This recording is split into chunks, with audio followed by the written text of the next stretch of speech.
a beer cold. If I had to crawl, and I mean this literally, if I had to crawl to Cooperstown, I wouldn't miss it. James Alvin Palmer, Baltimore, American League, 1965 to 1984. The greatest pitcher in the modern history of the Baltimore Orioles had earned an honor reserved for a very few of the very best. Jim Palmer was granted the greatest tribute that America's national pastime can pay to one of its own: induction into the Baseball Hall of Fame. Ladies and gentlemen, it is my distinct pleasure to present to Jim Palmer this plaque and to welcome him to our great Hall of Fame.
Jim Palmer's entry into the Hall of Fame was a landslide, named on nearly 93% of the total votes cast, and only one other pitcher, the inimitable Bob Feller, has ever exceeded that percentage. What was it about his career that earned Palmer a place among the game's immortals? You can start with 268 career victories and 3 Cy Young Awards, an earned run average that ranks 4th on the all-time list. 4 times he went the distance to clinch pennants for the Orioles, and in postseason, Palmer was magnificent. 17 playoff and World Series appearances and an 8-3 record. He won 4 Gold Gloves for his fielding, and he tossed 211 complete games, pitching in the area of 300 innings during 6 of those different seasons.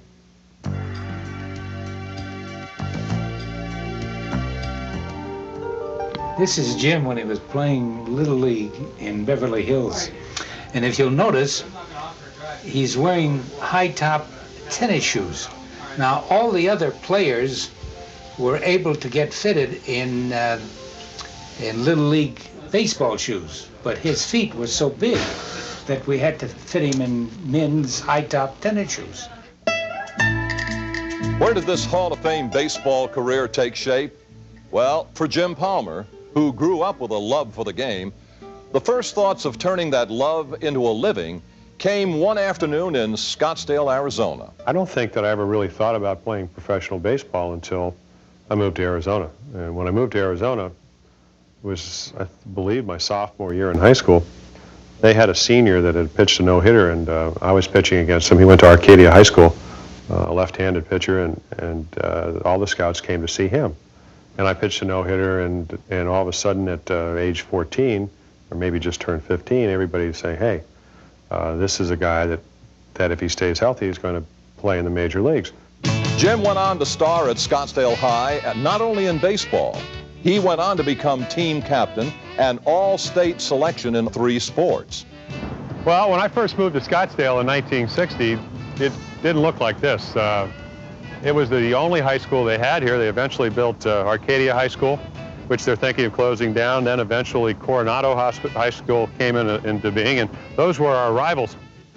Right about here, well, maybe a couple, where our gym used to be. And a lot of people have asked me, what was your favorite sport? I honestly feel that the sport I enjoyed most in high school was basketball, because you had to work harder. I mean, baseball was something you played the minute basketball season ended, and you know, we'd come here and we'd practice on Saturdays. We'd practice sometimes on Sunday. We'd have the tournaments. And I think the most difficult situation I ever went through is the day I signed my contract. That happened about a mile down the road here. We were in between building houses. And I knew the minute I signed that baseball contract that I would give up basketball. And I was going to either go to UCLA or Southern California or just down the road in Tempe to Arizona State. And it was a big decision. My best friend was a guy named Dusty Blethyn. He went on to become the publisher of the Seattle Times. And you can see the lights. The stands were right about here. The football field was somewhere in this direction. But we played a November 16th ball game, 98 degrees at kickoff time. It was an afternoon game, the only time we ever played in the afternoon. And we went on, and it was really hot. And our coach said, it'll only be hot if you think it's hot. So everybody was kind of going through the motions. And Dusty was about a 163-pound guard. He was always an overachiever. And all he had to do is get one block, and his nose would be bloody, and his uniform would be totally red. And anyway, he sent him out because Virgil Savage, who was our football coach, knew that Dusty could motivate me. So he said, he gave me that line. He said, Coach Savage told you to say it's only hot if you think it's hot. And I said, tell him to go get some football pads on and him to get out here. We didn't play all our games here, but what I remember most about Scottsdale Stadium was this was the first time that I ever recognized a scout that was scouting me. Undoubtedly, Babe Ruth ball all through high school. Scouts had been there, but one day I was pitching against Flagstaff on a Saturday morning in Scottsdale Stadium. And I looked over on the sidelines and I saw this guy in shark skin gray slacks, a black bandline, and they were like this, where so you could see his bicep. I realized it was Billy Martin. And I grew up in New York, idolizing the Yankees, and all of a sudden, in person, here was the guy while I was on the mound trying to get hitters out, the guy that caught the little pop fly in the 1952 World Series. Unbelievable. Tell them what I was like in high school. What's up? Oh, yeah. First of all, you knew he was a phenomenal athlete. And the thing that I remember most is when he graduated, you went to North Dakota or South Dakota? South Dakota. And he came back from, I've always worked in the same restaurant. And he said to me, let's go out front and play catch. And I couldn't play catch with him anymore. He was just, the ball was moving, and I just couldn't play catch with him. But tell him about our Tell him about our 2-on-2 basketball games in your... He killed me. It wasn't any fun. No. The only thing I could ever do was out-eat him. You know, a lot of times you wonder about how your dreams of being a major league player are formulated. Mine, of course, started in New York, and they pretty much came to culmination out here in Scottsdale. When I got out of high school when I was 17, I didn't know if I'd ever be able to pitch. I was 10-0 in high school, most of my games being played here at Scottsdale Stadium. And I'd faced 21 batters, strike out 17 of them, but the scouts never knew how good the 17 guys I was striking out was until I went up to the Basin League that summer. It was 1963, and the Basin League was a summer league for college players. And there in the tiny town of Winner, South Dakota, Jim first came under the watchful eye of Orioles super scout Jim Russo. A summer that led to the signing of Palmer as an Oriole. Winner was a town of about 300 people, and the only thing they did in the summertime is go to the ballpark at night and watch baseball games. But it was a league for college players, and Palmer was a high school graduate. Took my car and took another couple of guys and another car, and we went up there, and I spent the summer up there. I made the ball club as a pitcher. I made a mistake of throwing before I was hitting. I mean, I did hit pretty well up there. So we sent Jim Palmer to Winner, South Dakota, 18 years old, amongst all these college juniors and sophomores and such, and he fit in beautifully. What happened was that I did it better than a lot of scouts thought I was. I mean, I think they found out that not only could I get out high school players, I could get out college players. Jim and another ball player are headed back to Arizona, and their car turned over. The guy driving my car, Louis Lagunas, fell asleep, and we were in Four Corners where the four states come together. And I went to grab the wheel, and we were still on the road. And when I did, he jerked this thing, and we went off the highway, flipped the car 3 times, demolished it. Neither was hurt severely, but Jim sustained ligament tears and cartilage tears in his knee. we jumped in the car behind us with a couple of other guys from Arizona, and off we went to Phoenix. We had an 8 o'clock appointment, and the Houston Astros, represented by Paul Richards, had a 6 o'clock appointment. Here comes Jim Russo and Jim Wilson, and I mean, it was like they were playing the violin. They're so smooth, and you know, it was like a very suave maitre d's. I mean, they were just catering to my parents' whims and needs and all this, and they were just much smoother than Paul Richards. When I walked in the house, I saw that knee.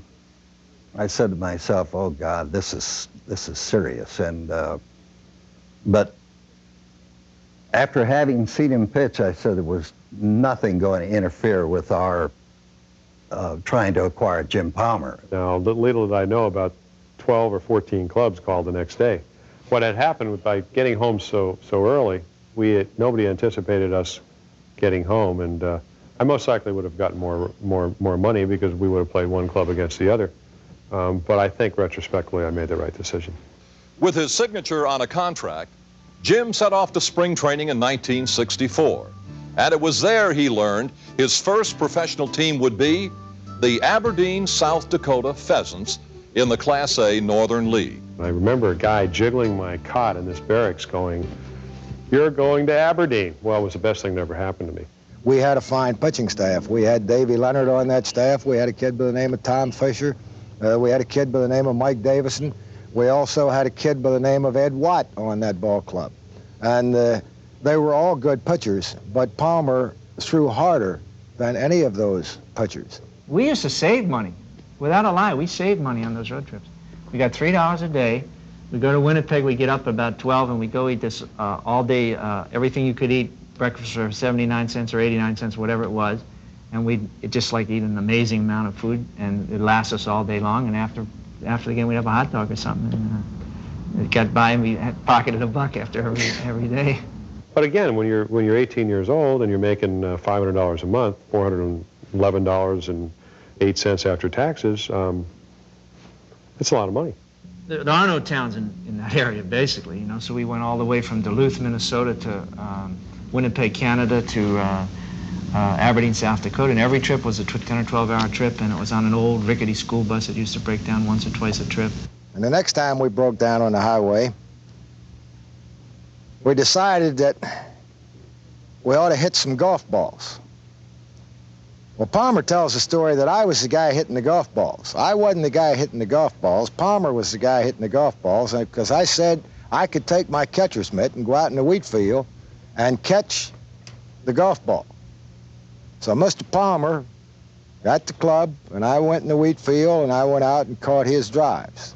So, see, this is why Palmer became a good golfer, because not only did we try to get baseball across to our people, I had to instruct him in the game of golf. Though he would return to the minors 3 years later while recovering from injuries, the summer of '64 was all the seasoning Jim Palmer needed to launch his major league career. The following spring, he exchanged his Pheasants uniform for one that read Orioles on the front.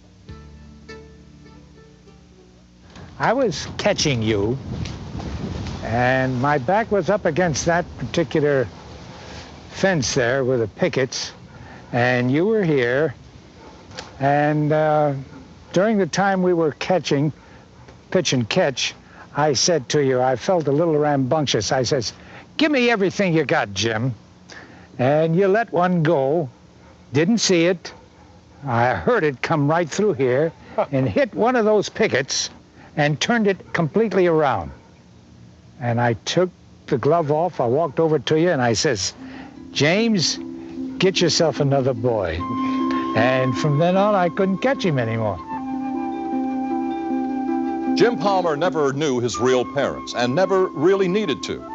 As an infant, he was adopted by Moe and Polly Weeson and spent his early years in New York. My most, I guess, vivid memories of growing up is, you know, my dad. I mean, he was a great father, and he made sure that on weekends he'd go out and play catch with me or whatever. But we would go down to the sporting goods store, which was below a hardware store in Harrison, and you know, we'd buy some baseballs, and then I'd play with my friends or whoever I could get to play, and they'd go in the woods and I'd lose him or whatever. But I used to crawl in bed with him, and he would take his arms around me, and I'd fall asleep. And I guess maybe because of my parents had taught me how to be polite, I'd just lay there. I mean, I wasn't tired, but he would go back to sleep with his arms around me, and I was embarrassed to wake him up. I didn't want to bother him, so I just lay there and lay there and lay there and hope that he'd wake up in a while. And whenever he woke up, then we'd go down and get some baseballs and we'd play baseball. But at age 9, tragedy struck, and Mo Wieson died of a heart attack. But I was never really aware that he was ill until actually we moved into this other house, and I woke up one morning and again, I had the only bedroom upstairs, and I got up to get ready for school, and I looked out, and there's about maybe 15 cars in the driveway. And, my father had passed away.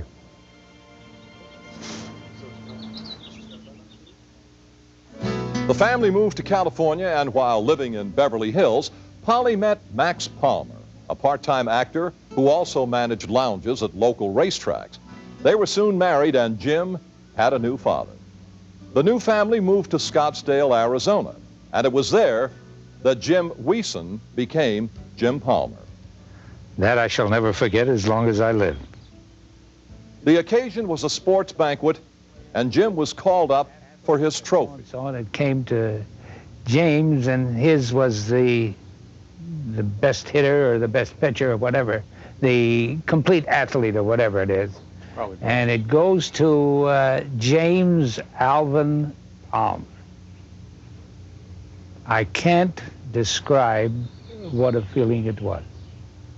That is something that has been etched in my mind and heart ever since I heard it, and it'll never go away because I won't let it. The affection between Max and Jim is obvious, as is the strong feelings they both still hold for Jim's late mother, Polly, the driving force in Jim's life. She was the guiding light as far as I was concerned. Without her, I don't think things like this would ever have happened, because she was the one that molded this man, and it was through her influence that I think that he became the man that he is. I mean, my mother was a great golfer. I think I learned from her that if you wanted to be a good baseball player, you're going to have to do the same things that she did on the golf course, which is practice. And it just made it easier. It gave you more self-confidence, and it allowed you to be what you wanted to be, which is to be successful. Doesn't mean that you're always going to win, obviously, but the more you put into it, the more you get out of it. There's no doubt about it. I mean, the results show themselves. I mean, very obvious. I still feel that she's up there. Maybe she's boasting. Who knows? She's telling Mr. Man up above what a terrific guy this guy. She could be.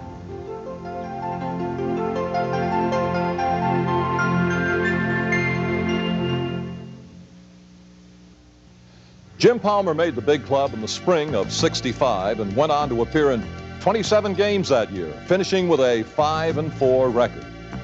But it was the 1966 season that saw the emergence of Palmer as he led the staff with 15 victories and was on the mound September the 22nd in Kansas City when Russ Snyder's diving catch clinched the pennant for Baltimore. A ball well hit out to left center field, been chased by Snyder, and let's see if he got it or not. Snyder to get it in left center field, and the Birds have won the 1966 pennant. The Orioles celebrated the American League pennant, and then it was on to the World Series to face the heavily favored Los Angeles Dodgers. After the O's won the opener, Jim went out to face the legendary Sandy Koufax, who was pitching in his last game. 9 innings later, Jim Palmer, just shy of 21, became the youngest pitcher ever to pitch a shutout in the World Series. A 4-hit performance that introduced the world to the young right-hander and made one fan seated in the crowd very proud. After the game, everybody had left the seats, but I stood there, I sat there and looked at that scoreboard. And the feeling of something or other crept over me that I'll never see anything like this again as long as I live. My biggest fear, as probably yours was not to be embarrassing to myself or the ball club. And when you pitch against Koufax, that wasn't very hard or very easy to do, you know, to not embarrass yourself because he just was the best. That wasn't chopped liver, you know, when you pitch against Koufax, sure. The O's went on to a stunning 4-game sweep, and Palmer was young and on top of the world. But his world nearly crumbled over the next 3 years. From 1967 to 69, his career was derailed by injuries, and he came close to quitting when he couldn't seem to get hitters out even in the instructional league. And I had him in the Winter League, and Jim was really discouraged. And in fact, it seemed to me like he was about ready to hang it up. And I wanted him to go down and play winter ball. He didn't want to go because he was pitching so bad in the instructional league. And I said, Jim, you got to go. So George Bamberger was a pitching coach, and you know, he said, the Orioles want you to go down to Puerto Rico. And I go, what? I said, I can't get these AA guys out. He said, well, you know, you face some pretty good AA guys today. And I said, what does that have to do with throwing the ball with some velocity? I said, I don't want to quit, but I said, at that point, I'm 22, I'm saying, you know, maybe I ought to go back to school. You haven't pitched for a year and a half. You've missed all this time. You're that far behind. By going down and playing winter ball after playing here in the instructional league, this could put you over the top and bring Jim Palmer back. So Jim listened to Bamberger, got a plane ticket to Puerto Rico, and started himself on a new treatment with the anti-inflammatory drug Indocin. And I didn't really know what to expect. I mean, I was throwing 80 miles per hour on Monday. I didn't expect that when I started to throw that I had no pain whatsoever. It had been like somebody had given me a new arm. I'm throwing 95 miles per hour. I mean, just nice and easy, just like I never hurt my arm. Now, in the interim, I'd learned how to throw a changeup. I had learned also how to throw, better command of my curveball. In a year and a half or 2 years of having arm problems, I had learned to some degree that hey, you have to pitch. Jim burst back on the scene in '69, and it was like he never left. 16 wins, and on August the 13th, he made history with his only no-hitter. It was a very ugly no-hitter. I struck out 11, and I walked 9. And eventually we got to the point where Larry Haney, who I knew, he would come up as a bonus catcher for the Orioles. I knew he couldn't hit. He was a pull hitter. If I threw him out of the way, he's going to try to pull it, which is exactly what he did. To me, it seemed like he struggled in that game. Maybe because you're rooting so hard. You know, you want him to go out and do it like he did every other day. Bing, bang, boom, bang. But Jim was more out of the strike zone that day, I think, than I had seen him. But it was a masterful performance because it came against an outstanding ball club. Now, Jim's teammates weren't easily impressed. As a matter of fact, Frank Robinson and his famed kangaroo court fined the triumphant Palmer after the game for a base-running mistake. So it goes in the locker room of champions. In October, he capped his comeback year with a complete game 11-2 win over the Twins in Game 3 of the first American League Championship Series to complete a sweep and clinch the Orioles' second pennant. Spring of 1970 and the beginning of a new decade. And for the Orioles and Jim Palmer, it was a decade of excellence. That year, Palmer, Dave McNally, and Mike Cuellar all won 20 games. And in the playoffs, Palmer beat the Twins to complete another ALCS sweep, striking out 12 along the way.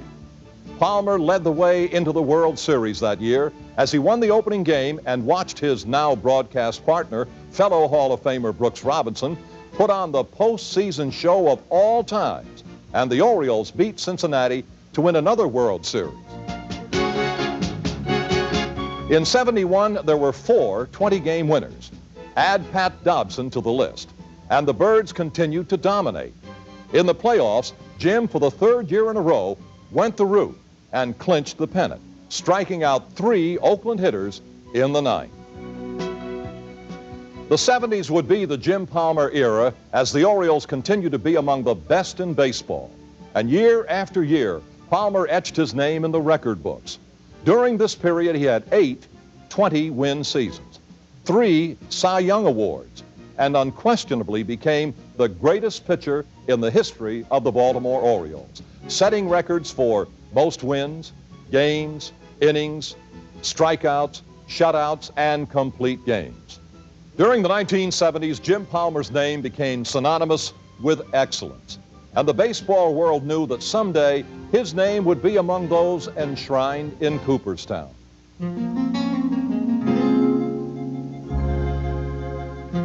My dad used to always wake me up after road trips and take me into the kitchen and put me down on the counter and get me a glass of milk at like 2 or 3 in the morning every time he was away, just so he'd like be able to spend time with us.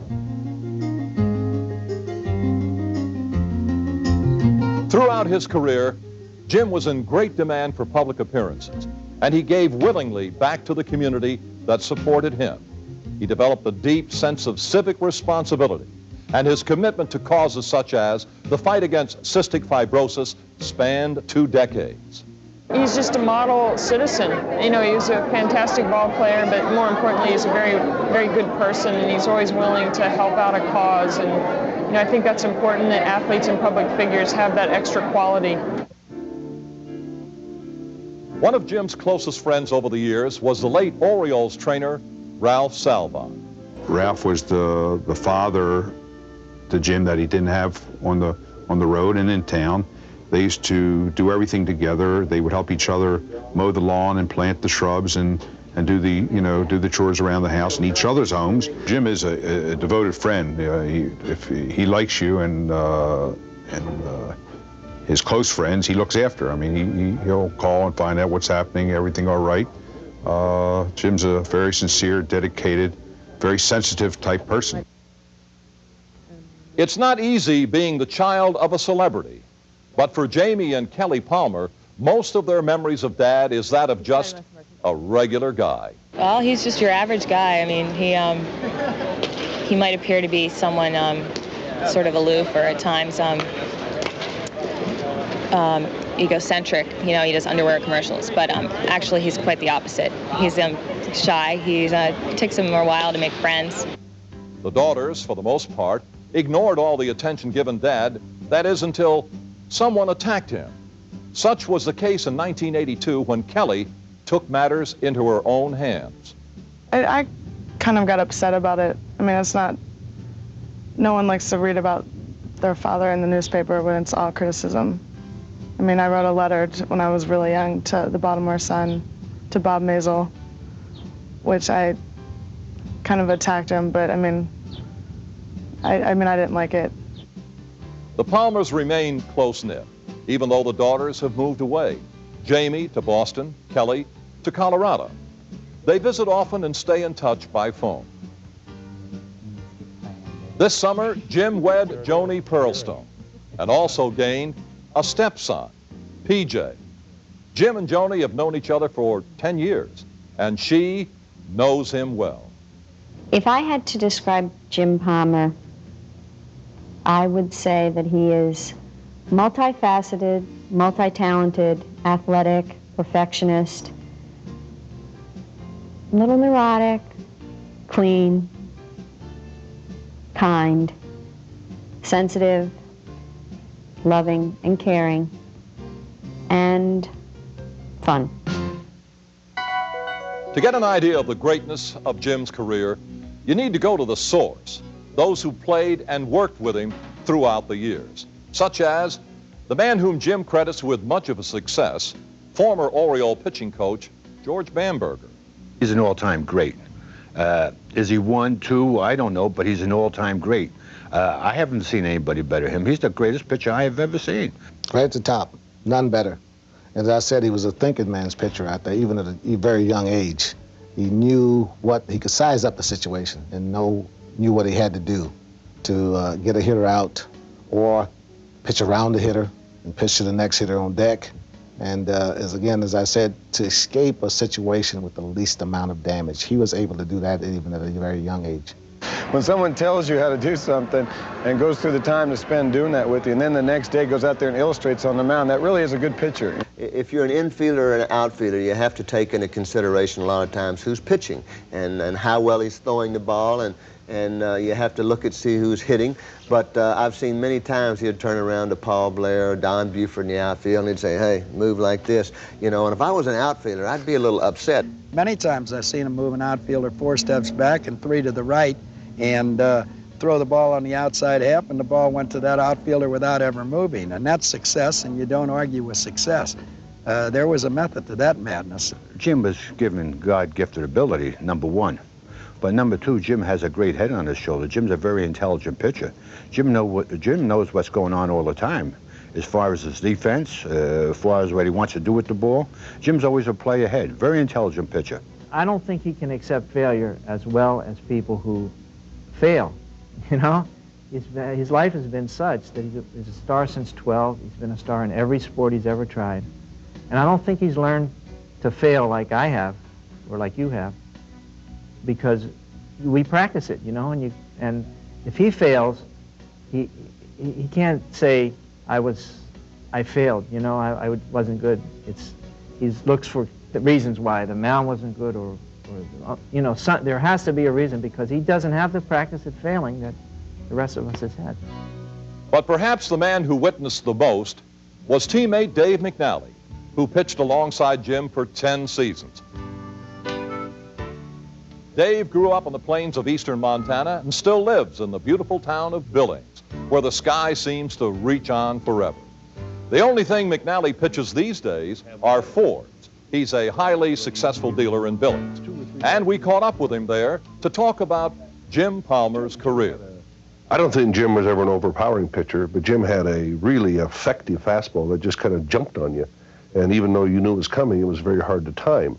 And Jim, I mean, nobody can question Jim's intelligence either. Jim knew what he was doing and how to get things done.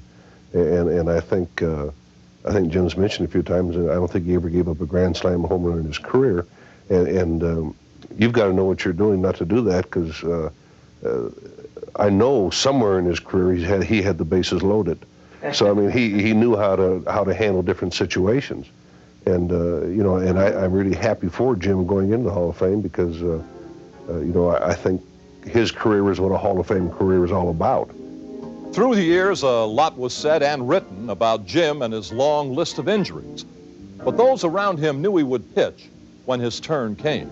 The more aches and pains Jim Palmer had before the game, we always said, boy, is he going to pitch some kind of ball game today. Throughout the course of the years, he got laughed at. Well, we named the whirlpool after him because nobody else could get in there, because it was called the USS Palmer, because he soaked in there about 12 hours a day. Hypochondriac. You know, everybody says hypochondriac. This man pitched 295, 300 innings every year, pitched every 4 days. To me, a hypochondriac is somebody that comes up with a problem, then they can't go out and do their job. That's why the Baltimore Orioles had success with their pitchers, because everybody wanted to emulate Palmer, and Palmer would do more running than the rookies would do. Jim Palmer could do a lot of things, but he never had to face his Hall of Fame teammate, Brooks Robinson. So we asked Brooksy to tell us what would happen if he ever got to face Jim. Well, I'm going to win the battle. You know, I'm going to get a broken bat hit to right field, a little fly ball like that, you know, and he'll look at me and say, hit the ball right.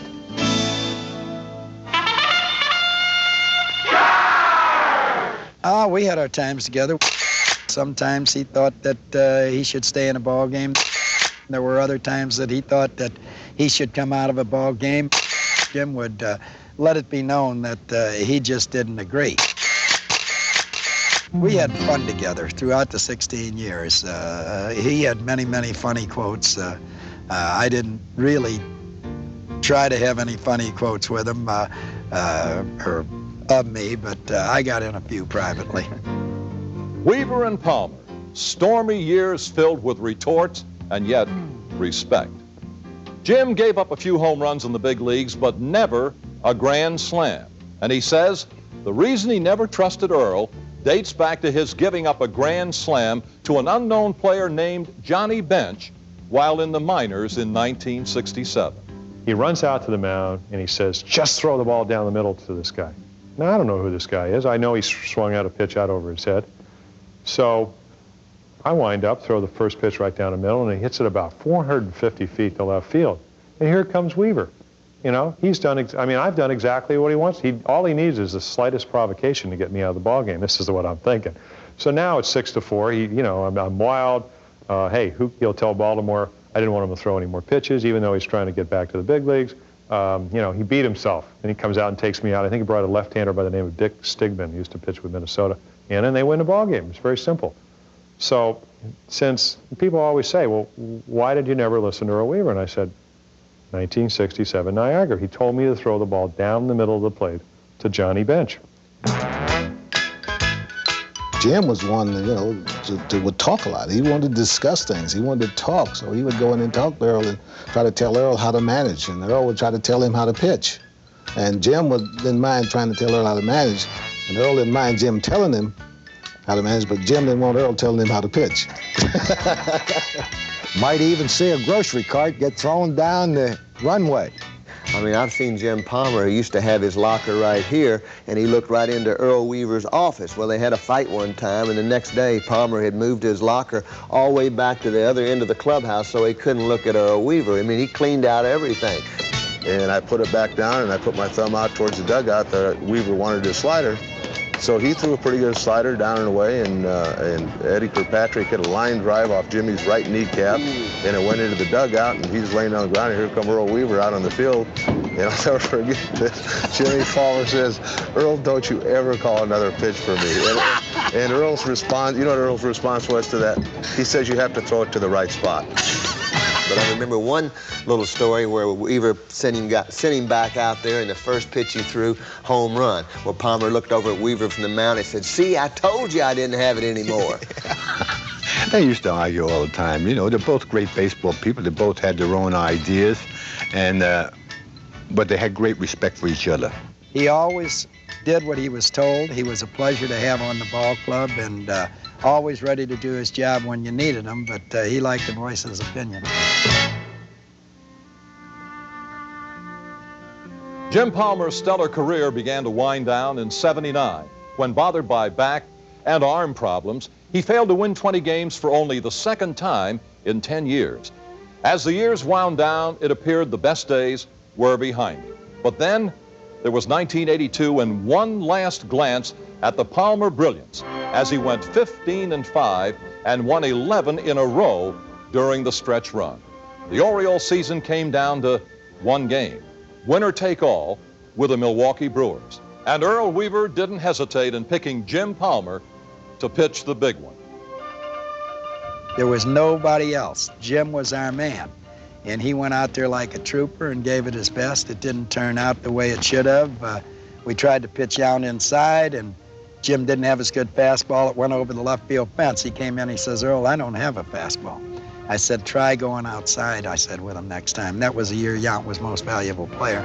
Jim put it low outside on the corner, and Yount hit it over the right field fence, and that was our ball game. But you got to respect him that day for going out there when he knew he didn't have it. But again, that was our shot. 1983 would bring the Orioles another world championship, but Palmer's role in it was minor. However, he did pitch in relief in the series and recorded the victory in Game 3 over soon-to-be Hall of Famer Steve Carlton, thus becoming first ever pitcher to win a World Series game in each of 3 decades. That win would become Jim Palmer's final victory. The following spring, the club released him, and on a warm night in late May, he walked out of the clubhouse for the final time. Well, this is difficult. So bear with me. Hope you have a lot of tape. No, I really don't know. I still think I can pitch. I have the desire to do that. But I'm going to leave. Thank you very much for coming.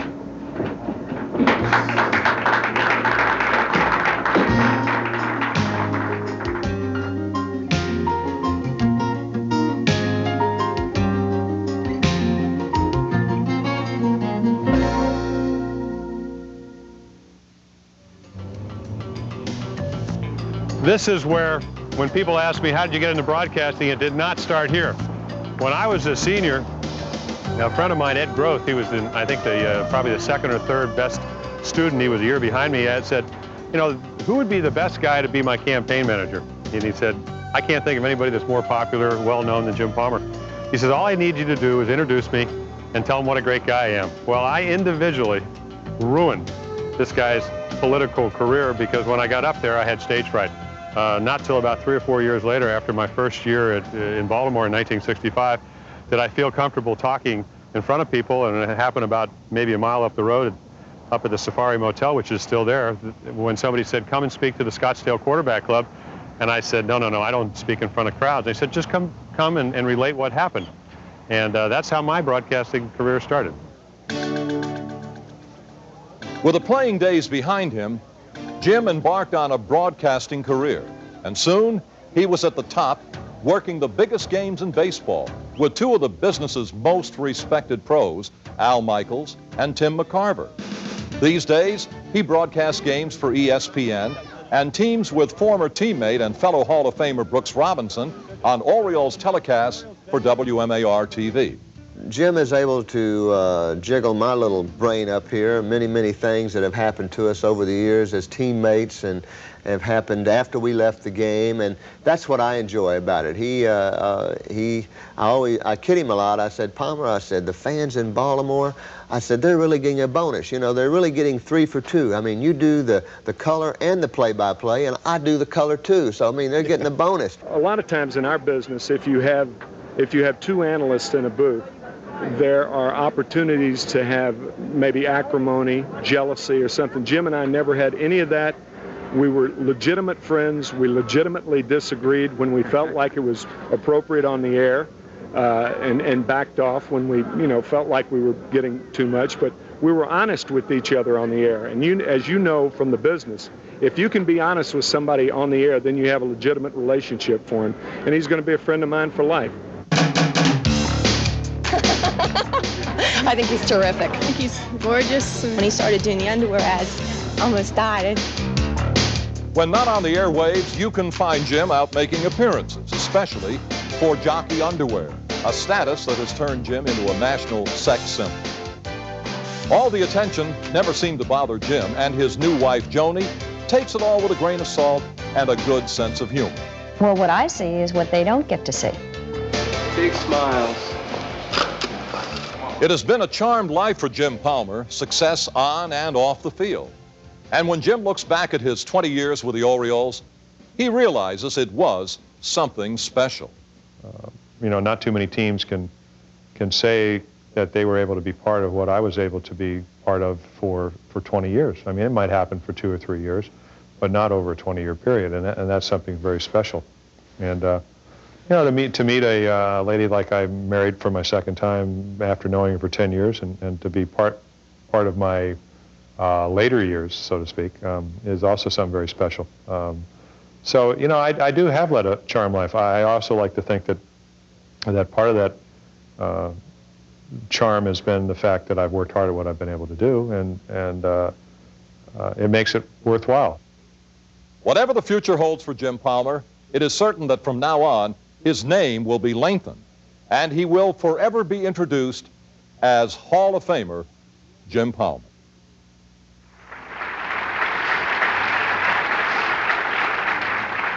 As Joe said, this is a day that obviously Joe and I are being inducted, but to me it's a celebration of baseball because I think all you had to do is be here yesterday and walk through the streets of Cooperstown or look outside today, especially yesterday, 5 or 6 hours of rain, and people were still out there, still here in spite of the rain, caring about baseball, and that's what it's all about. In 1980, the Orioles, or towards the end of 1979, the Orioles were bought by a guy by the name of Edward Bennett Williams, who was maybe, a lot of people feel, the best trial lawyer that ever lived. But anyway, he talked to us about the fact that baseball and being a trial lawyer were very, very comparable. He said he used to prepare for a case, he'd be in court for a month and a half, and he'd have a lot of problems losing. He couldn't really deal with it. Had problems dealing with how to rationalize with putting everything you have into something and then losing. And he talked about the total commitment. That's what everybody sitting behind me was able to do during their careers, totally commit themselves. But I never heard it verbalized like Ed Williams was able to do it that day. He talked about a spiritual, a intellectual, a physical, and the total emotional level of committing yourself. And, you know, it sounded very good. I mean, he said it as well, and he said, all you can ever ask of yourself is to totally commit yourself in those 4 areas. He said, all I can ask you as the owner, all the ball club, your teammates can ask of you is the same thing. The only thing that your manager can ask you, the fans. And once you do that, he said, you can walk off the field, you can look at the scoreboard, and you can live with yourself. You can go home even though you wanted to win, knowing you've done your best. I think the greatest thing, and I mentioned it before, was the fact that I played for the best team in baseball from 1965 to 1984. My first year, all I had to do was look around, and Brooks Robinson was here yesterday. Well, he was playing third base. My shortstop was Louis Aparicio. Robin Roberts, who I almost feel like I need to defend because so many guys went 4 for 4 off him, was my first roommate. You know, a man that eventually won 286 games, and Robin put it in the proper perspective. He said, kid, because I think he was 38 and I was 19, he said, you got a good fastball. He said, I think you're smart enough to throw it. And I guess the crux of my comments is the fact that I never would have been in the Hall of Fame if it hadn't been for the Orioles. But the one thing about, if you're going to be a good Major League Baseball player, you better have a good trainer, and there was no better than Ralph Salva, and I wish he was here.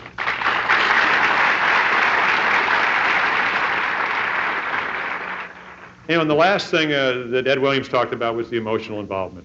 I think attitude is so important in baseball. You play 162 games, anybody behind me can tell you that you better show up ready to play. And the guy that taught me about that was Earl Weaver. Earl Weaver's theory was very basic. He said, let's win today and worry about tomorrow. We had our differences. I was 6'4", he was 5'6". And that wouldn't have been a problem, except that every time he wanted to take me out, he wanted to come to the highest point of the mound, and I never would let him.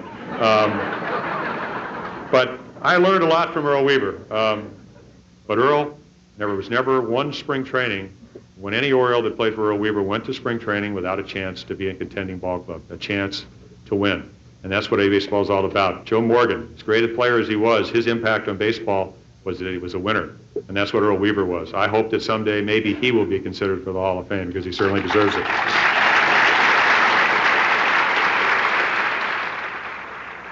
The reason I tried to be as good as I was is because of what these gentlemen behind me were able to do.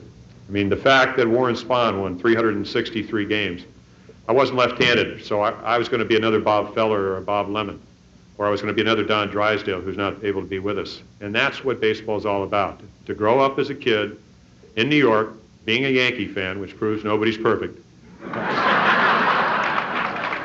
to dream about pitching against Mickey Mantle or Roger Maris, guys that I did have a chance to pitch against, and then to eventually be one of them really makes me feel something that I never thought I'd get in touch with, that you are part of a special fraternity. And what seemed to be most poignant last night was not the fact that these guys had a lifetime batting average of .331, but that they cared so much about themselves. Thank you very much.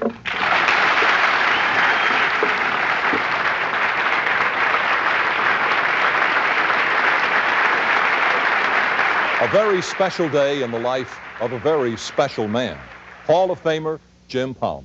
Most certainly the finest pitcher ever to wear the uniform of the Orioles. We hope you've enjoyed this look back at Jim's marvelous career, and we thank you for joining us in our salute to the man who epitomizes the Baltimore Orioles' tradition of excellence. The Giant Food family thanks you for purchasing this video tribute to Jim Palmer and supporting cystic fibrosis. Max, 30 years ago, 118 degrees, very much a day like today when you and Mary came over here to bought this house. That's right. House we ever lived in Phoenix. That's right.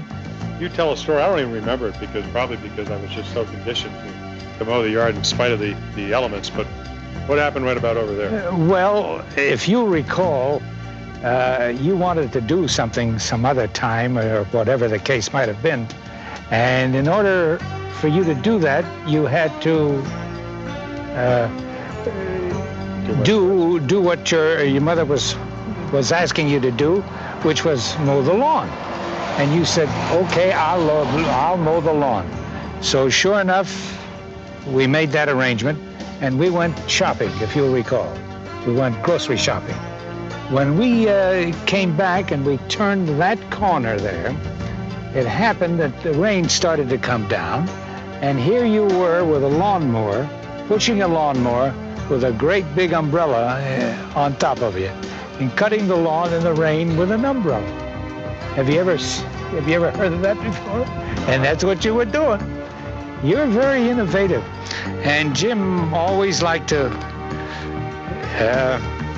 practice, and he'd be around every once in a while.